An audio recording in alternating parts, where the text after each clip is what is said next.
The New York Times once called Peter Sellers Britain's Prime Minister of Mirth. Spike Milligan said he'd be Britain's greatest actor if someone would only let him act. An unusually gifted comic and impressionist, Sellers' extraordinary talents saw him move from radio star of the 1950s to international film star of the 60s. From the Goon Show's Blue Bottle to Hollywood's Pink Panther, at every stage of his career, he excelled in funny voices and flights of fancy, and as he demonstrates here, he never got tired of fooling around. Kindly observe, ladies and gentlemen, that the handkerchief, there is nothing in it, yeah? Now look.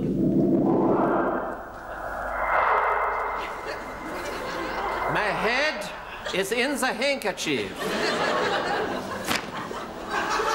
My head has gone! After that little trick came an anecdote stemming from Sellers' experiences working as a drummer. It's a very dreary business being a drummer or any musician doing gigs, really, around the country. Right. Or in one set place. Because you get a lot of hooray harrys who come up to you and ask you for songs, to play songs for them. I mean, a typical musician's story, and this is probably true, it's probably based on fact, is about a fellow who came up to a very well-known friend of ours, Alan Clare, pianist. Marvelous pianist, yeah. And said, I say, would you play That's What You Are? So Alan said, I'm sorry, I don't know what That's What You Are. I'll have a look through the book. So he had a look through the book very quickly. And this chap was sort of dancing around with a very tall girl, you know, totally like that. And thing. And he came back and he said, I say, there's a drinky poo in it for you, you know?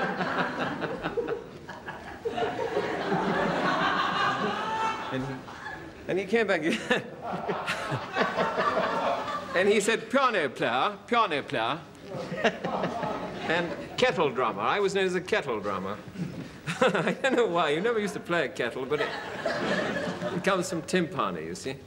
He said, aren't you going to play That's What You Are? So Alan said, I'd love to play That's What You Are, but I don't know how it goes. He said, good God. He said, what is the country coming to? He said, I thought I'd reach the day when somebody didn't know That's What You Are. He said, well, if you sing it, I'll try. He said, it goes like this. Unforgettable, that's what you are. And then Sellers told of how he began his career by tricking his way into the BBC. I was getting nowhere fast, you know, and I noticed that Roy Spear was doing a show at the time called Showtime, yes. And the compere was Dick Bentley, and there were lots of new acts, you see.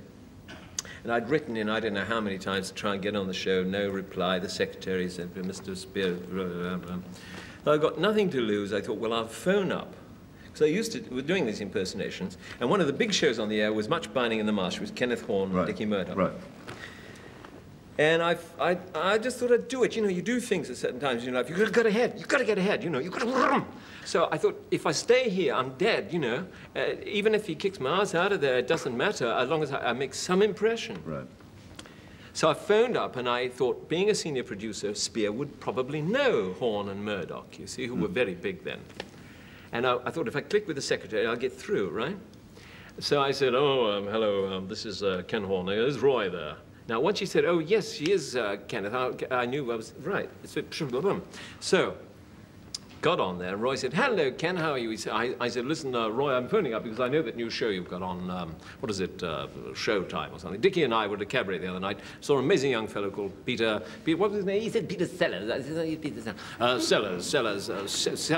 Anyway, I think it'd be very good if you probably had him in the show, you know, or something like that. Just a little tip. We just go around looking, you know. He said, well, that's very nice of you, you know. And then it came to the crunch, and I said,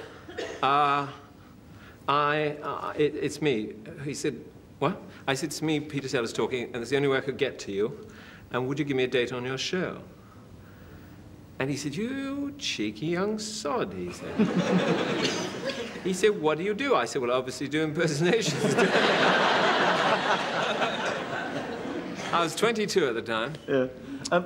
Sorry, go on. So, And anyway, I went up there and I got a date on the spot, and I got a good write-up, first write-up I've ever had in my life, you know. It's really nice. In the 1960s, swinging London was the most fashionable place on the planet, and Peter Sellers was one of the many big names in show business making the most of the fact. For those golden years, Sellers was to comedy what James Bond was to cinema, and the Beatles were to music. And speaking of the Fab Four, here's Sellers' unique take on them with a nod to Laurence Olivier's interpretation of Richard III.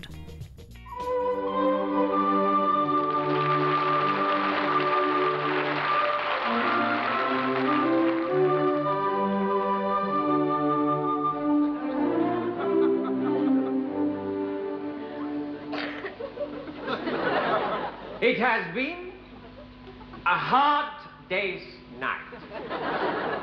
And I have been working like a dog. It's been a hard day's night.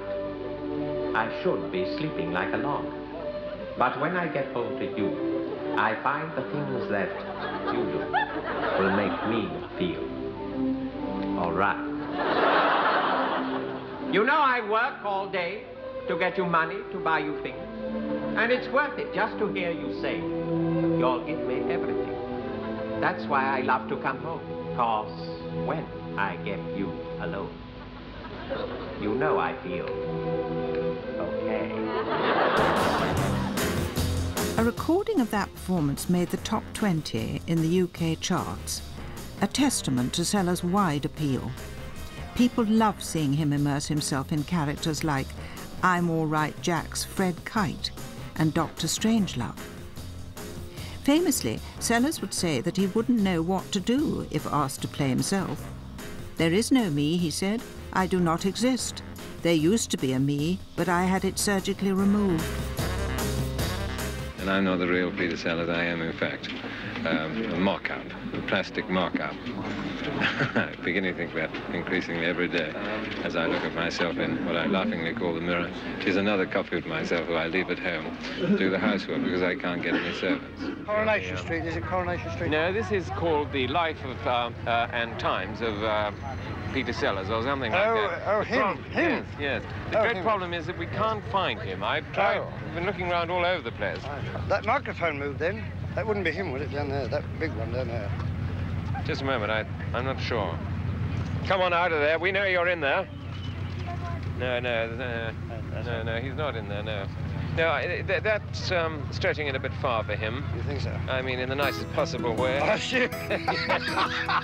Hiding away was the last thing Peter was doing in the mid-60s. Marrying Swedish actress Britt Ekland 10 days after meeting her had him plastered over the front pages of the newspapers. He also found the character that would become his most celebrated, Inspector Clouseau. Clouseau was a character who famously got everything wrong, but when making the Pink Panther films directed by Blake Edwards, it was Sellers and the cast who struggled to get things right, as some clips shown by Michael Parkinson clearly demonstrated. I put it to you directly, Monsieur Ballon, that it was you who murdered Miguel Ostos. Don't be ridiculous. No. Close up here again, I'm sorry. Look,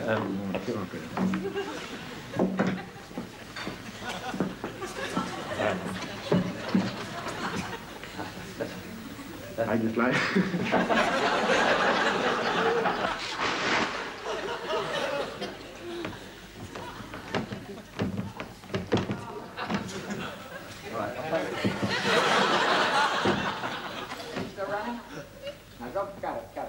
Got it.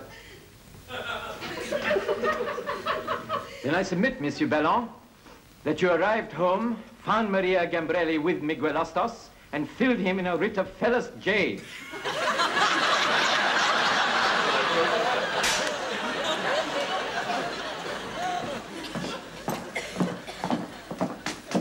Inspector!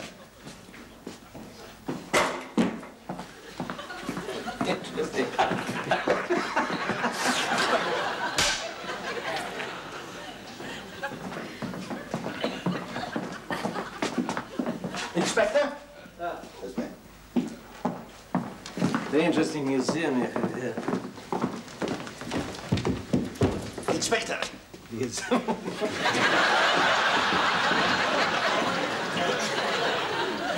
Would you think it naughty of me if I were to buy you a drink?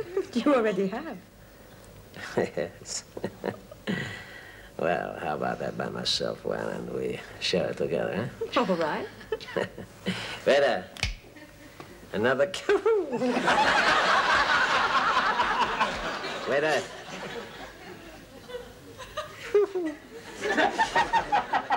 So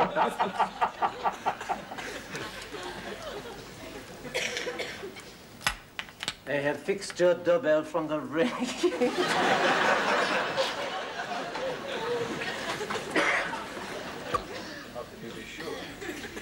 Because I am an expert and troubleshooter, it is my business.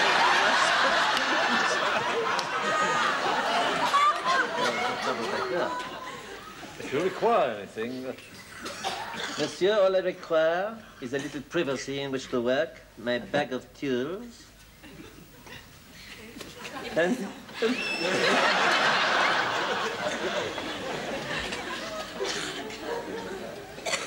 It is my business to know. He is Sir Charles Phantom, the notorious... No.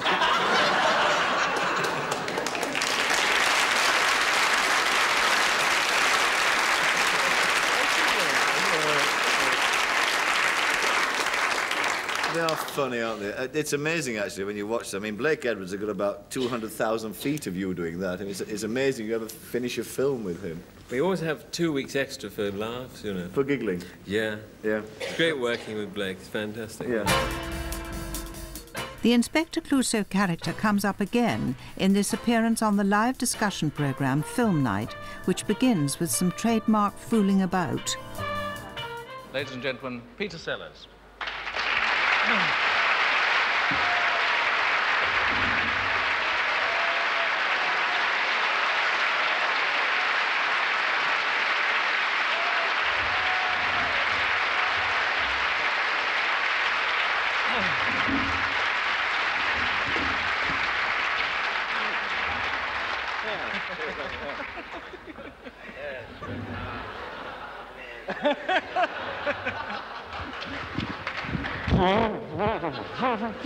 Ah. Hello, hello. Testing, testing. 1, 2, 3, 4. That's all right. Yeah, that's all right. Hello. That's all right. Yeah. Is it working all right? Yes, it's working now. Yes. Hello, hello. Yes. Well, I must say that I liked it.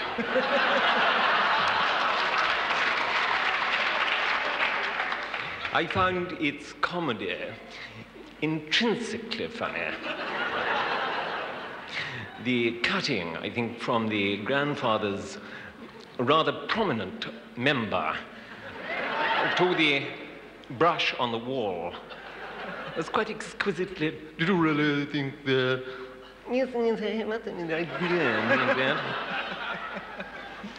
Well, then we seem to be divided only on minor points. And let's press on to the book we have all been reading. And I thought, by separating them at the beginning, this was the sort of thing I'd prevent. Now, I'd like to ask Peter Sellers first if he remembers an occasion, and he really doesn't know about this, in 1951, because I found a report in the Times of 1951, I swear this is true, about a new variety bill at the Prince of Wales. And Mr. Peter Sellers, as they say, was in company with Nino, the little dog who trots about the stage on enormous inflated rubber balls. Now, the question I want to ask Mr. Sellers is, does he remember anything about that fantastic dog? Yes, somebody pricked one of the balls, I remember, and the dog went...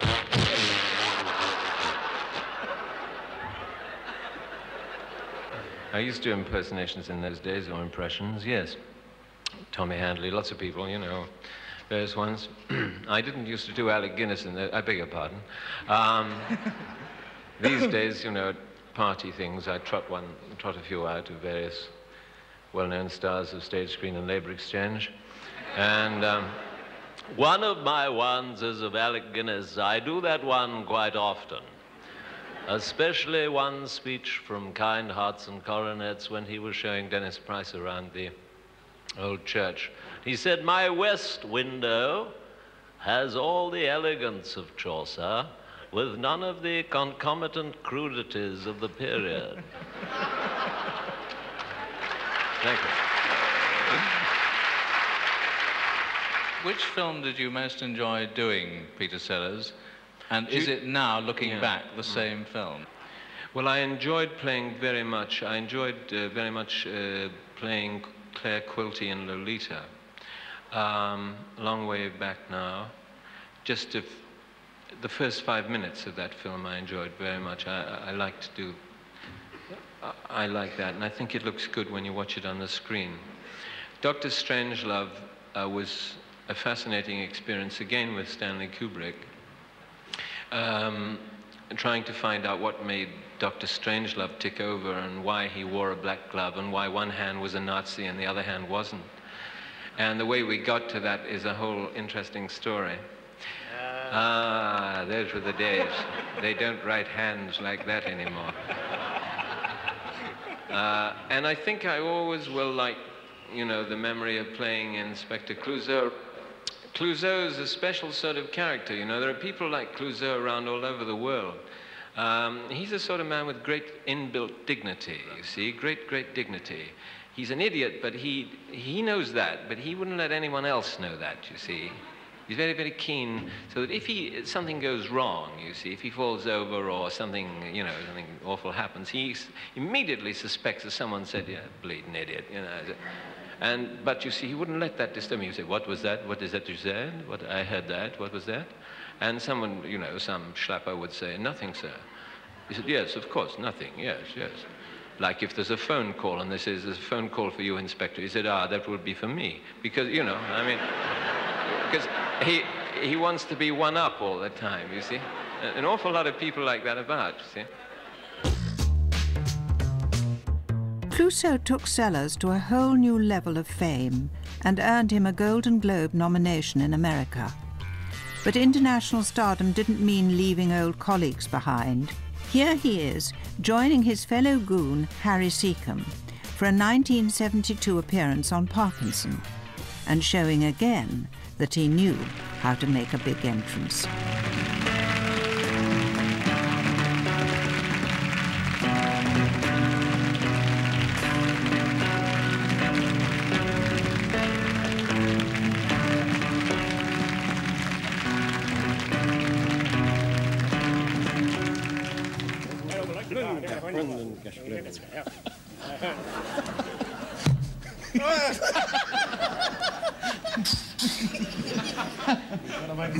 Machines. It is Peter Sellers, isn't it? Yes. Yes. Mm. Do you, I only dress up like this during the mating pogrom.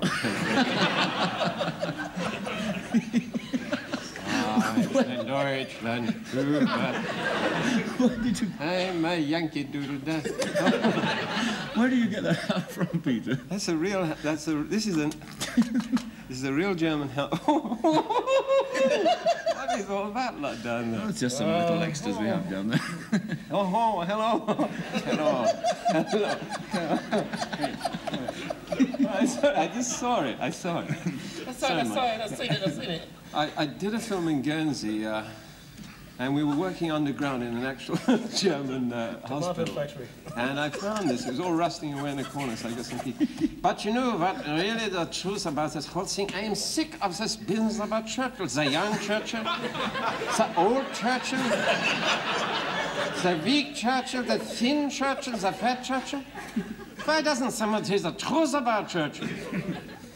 Not many people know. Listen. A painter, his rotten paintings, rotten. Hitler, there was a painter for you. Could paint an entire apartment, 2 coats, one afternoon.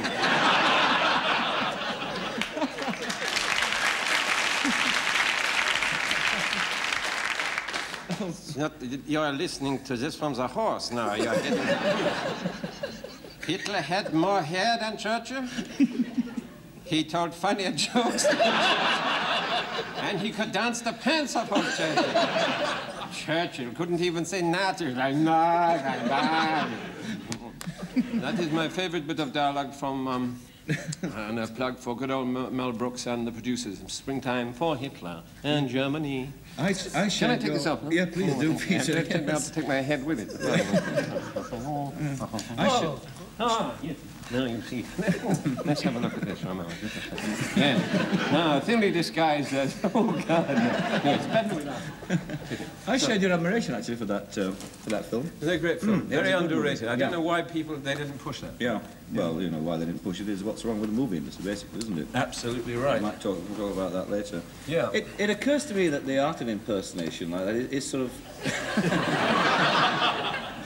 is carrying it through, isn't it? You know, it's going out there and carrying through with it no matter what. Have you ever chickened out of one, Peter, at any time? Have you ever sort of gone halfway through with one and then... On what? On impersonation, you know, you sort of gone down the street disguised or something and then sort of thought, well... Well, I went out with Milligan the other night. Milligan gets down a bit, you know, as you well know. A friend here. He has Barneys with certain corporations, whether it be this one or ATB, and phones up in the middle of the night usually, or at about 8, and says, let's go and get drunk because I feel a bit down. So we went out, this is about 5 weeks ago, and we had some wine at a place we always go to, and I was telling Spike about finding this hat in this German hospital. You know, he was very taken with it, you see, and the whole Hitler thing in his book, you know, about Hitler, which they're now filming, incidentally. And I ended up driving this Mercedes I've got in the front, with Milligan shrieking in the back. It's about 3 in the morning, orders in fake German, and this hunchback figure with a helmet on, saying, links, and putting the right indicator out when you're going left.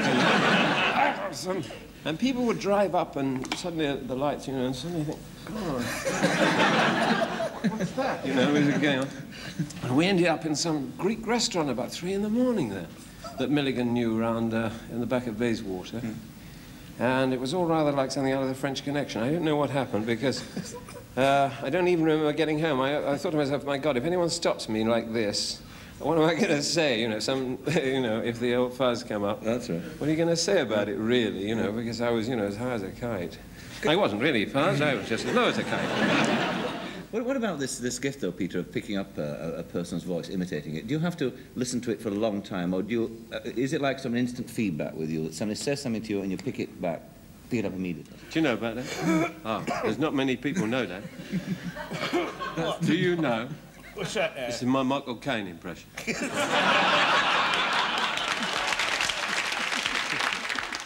Do you know that it takes a man to fall from the top of Big Ben? See, Mike's always quoting from the Guinness Book of Records. Doesn't matter, at the drop of a hat, he'll trot one out, you see. It takes a man in a tweed suit 5.5 seconds to fall from the top of Big Ben to the ground. Now, there's not many people know that.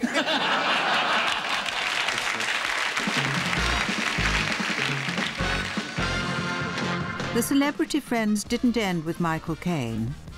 Here is Sellers messing about with Ringo Starr in between takes on their 1969 film, The Magic Christian. Good afternoon and welcome to my shoot. Cockroaches are pretty good right now. It's a very good season for them. And we have a cockroach party out there right now. The Duke of Norfolk and 1 or 2 other people who are hot after the cockroaches, where they burn them up, actually. That's the idea. But, it's all right, BA. No, it's okay. I thought it was one of those IT jobs with hair under the wings. As you can see, this end is made of wood and this end is made of metal. Mainly because if you fired out at that end, it would splinter. And this end, you see, if you used it like this, it'll go straight into your arm and cripple you for, well, probably the rest of your life. So that's why most people shoot this way around, you see. And when the bird goes out this way, therefore the bird gets the full benefit of the blast and not your elbow, shoulder and thing. That's why the man from Laramie had an elbow on his arm and one upon his shoulder. Brook Bonds was that man's specialty. Our final clip is a musical number. Here's Sellers performing the old crowd pleaser When I'm Cleaning Windows in the style of one of his own comic heroes, George Formby. Turned out nice again, didn't it? 1, 2, 3, 4.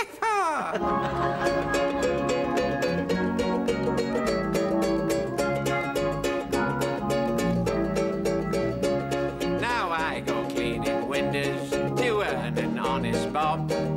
For a nosy Parker, it's an interesting job. Now it's a job that just suits me. A window cleaner you would be if you could see what I can see when I'm cleaning windows. Honeymooning couples too, you should see them bill and coo. You'd be surprised the things they do when I'm cleaning windows. In my profession I work hard, but I'll never stop. Climb this blinking ladder till I get right to the top. Now the blushing bride, she looks divine. The bridegroom, he is doing fine. I'd rather have his job than mine when I'm cleaning windows. Chambermaid, sweet names I call. It's a wonder I don't fall. My mind's not on me work at all when I'm cleaning windows. I know a fella such a swell, he has a thirst that's plain to tell. I've seen him drink his bath as well when I'm cleaning windows. In my profession I work hard, but I'll never stop. I'll climb this blinking ladder till I get right to the top. Pyjamas laying side by side, ladies' nighties I have spied. I've often seen what goes inside when I'm cleaning windows.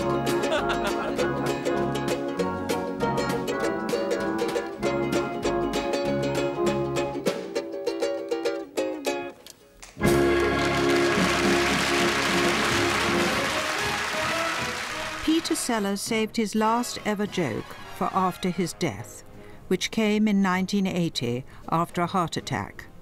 He was 54. The eulogies described him as the greatest comic talent of his generation and a genius on a level with Charlie Chaplin. For his funeral, he had insisted that Glenn Miller's In the Mood played as his coffin was cremated. Why?